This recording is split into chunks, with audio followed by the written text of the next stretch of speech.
What's the key to making sure a long game doesn't wear out its welcome? A gripping narrative with constant twists and turns? An addictive gameplay loop that turns the game into digitized crack? The answer is a relaxing tone.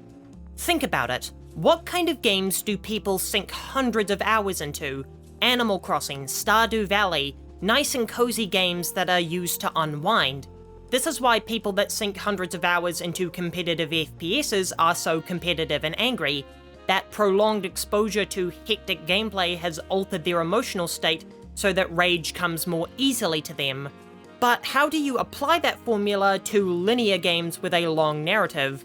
Well, look no further than the Persona franchise and the true genius of its social elements.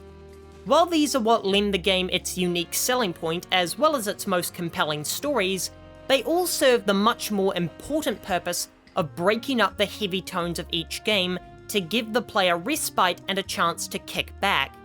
See, if you take the social element out of Persona, what you have is a game about saving the world from a silent destruction, a game about catching a serial killer, and a game about taking down society's most disgusting criminals that can be put in a PG game.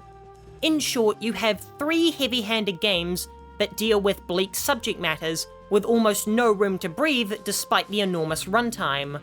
While the one thing I can't stand in video games is wasting time with filler content, aside from the social stat system, that's not how the social elements of the franchise work at all.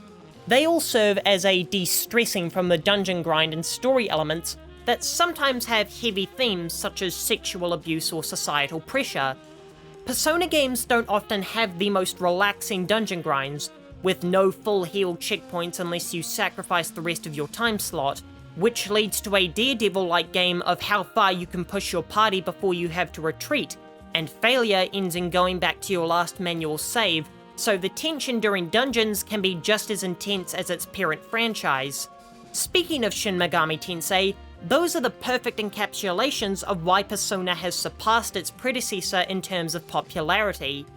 The gameplay of both series isn't identical by any means, but they both have the same core system, where SMT, and I've only beaten 5 so maybe this is misguided, is a long dungeon crawl with a depressing overtone to it, with infrequent moments that break up the demanding combat, which leads the game to becoming exhausting as you spend 10 straight hours battling demons. Without that de-stress with social elements, the game becomes monotonous and dreary, while Persona injects some positivity and breezy vibes into the experience. I'm not really sure why people despise this phrase so much, but Shin Megami Tensei 5 being Persona without the heart is a much better line than anything I could write. While I did complain about the social stat elements earlier, they do have a great benefit when it comes to the chill out factor of these games. Sometimes you don't feel like hanging out with people, or more likely you don't have anyone to hang out with because you've committed to completing a 100-hour game. Going to a quiet restaurant or doing an activity on your own is a wonderful way to implement relaxation into a gameplay system.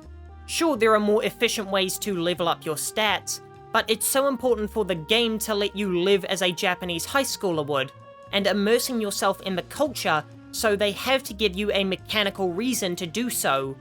Most people were let down by the new areas added in Persona 5 Royal, as they were underused, but to me the new district and activities were all a part of that important relaxation aspect of Persona, and that's what makes it one of the top JRPG franchises.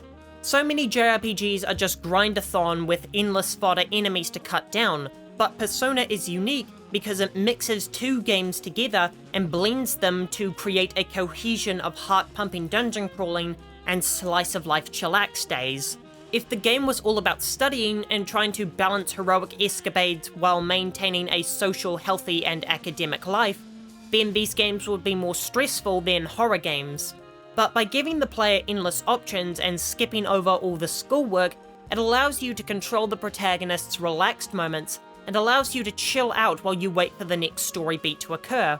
However, while the hangout element of Persona is a much needed break from the action, they ironically become the main source of stress as the game nears its end. When you've completed all the links you're interested in, and the game is dwindling down to its final few weeks, you take a look at the links you've got left, and you can't figure out if you can complete them all. You're unsure of exactly how much time you've got left. You probably haven't bothered to memorize the days certain confidants are available, and that fear of missing out on a potentially satisfying storyline itches in the back of your mind, and Lucifer forbid you're going for the platinum. But up until that point, nothing in video games simulates the chilled out vibes you get every weekend and afternoon. I'll be back in 2 days. If you enjoyed this video, here's one where I go more in depth about my dislike for the social stats system.